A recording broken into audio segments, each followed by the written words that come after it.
Shalom. Hari ini juga kita akan renungkan kitab Yosua pasal 4 dan teksnya ayat 15 sampai pasal 5 ayat 1. Saya bagi 3 paragraf. Paragraf yang pertama ayat pasal 4 ayat 15 sampai 18. Ketika para imam sampai di tepi sungai, air sungai itu mulai mengalir kembali dan meluap seperti semulanya. Paragraf yang kedua, pasal 4 ayat 19 sampai ayat 24. Orang Israel menyusun ke-12 batu yang diambil dari dalam Yordan, dan ini menjadi sebagai monumen bagi orang Israel. Paragraf yang ketiga, pasal 5 ayat 1. Semua raja di tanah Kanaan mendengar berita tentang sungai Yordan telah dikeringkan oleh Tuhan selama umat Israel menyeberangi sungai itu.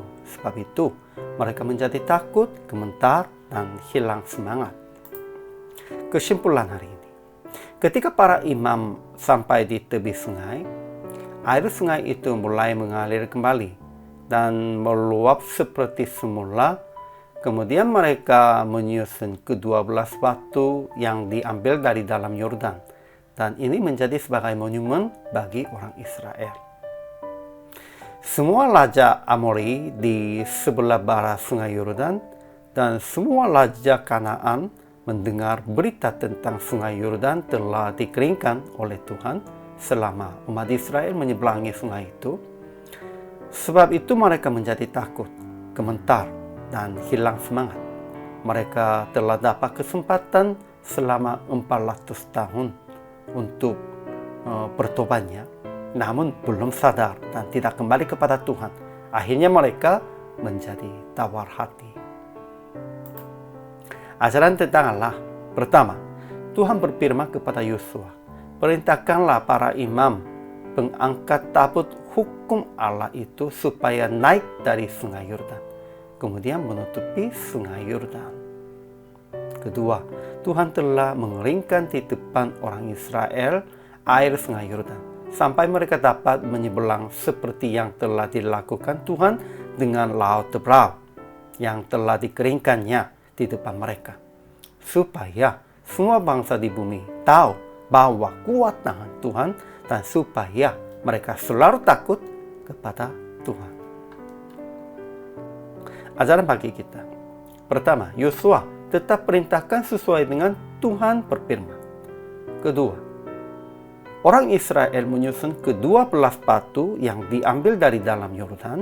Menurut Yosua, ini berarti bahwa supaya semua bangsa di bumi tahu bahwa kuat tangan Tuhan dan supaya mereka selalu takut kepada Tuhan.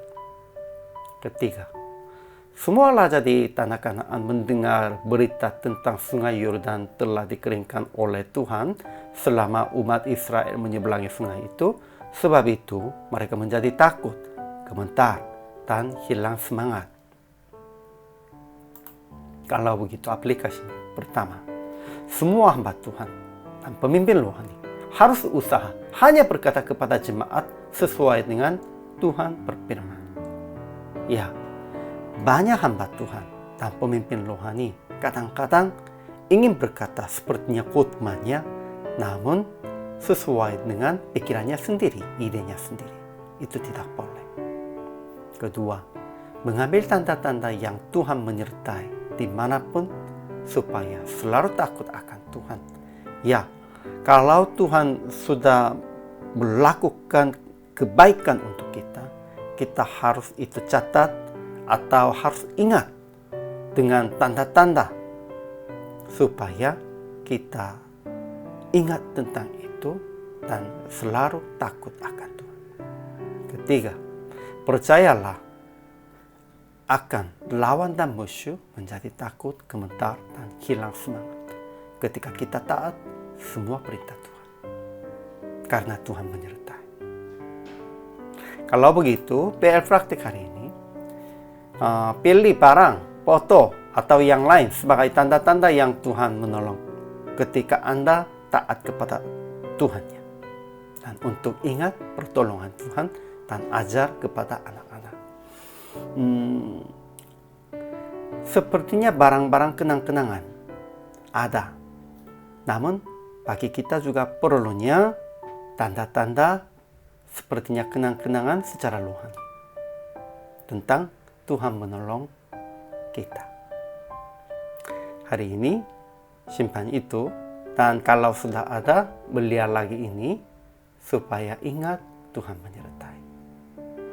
Hari ini juga selama melayani, Tuhan memberkati.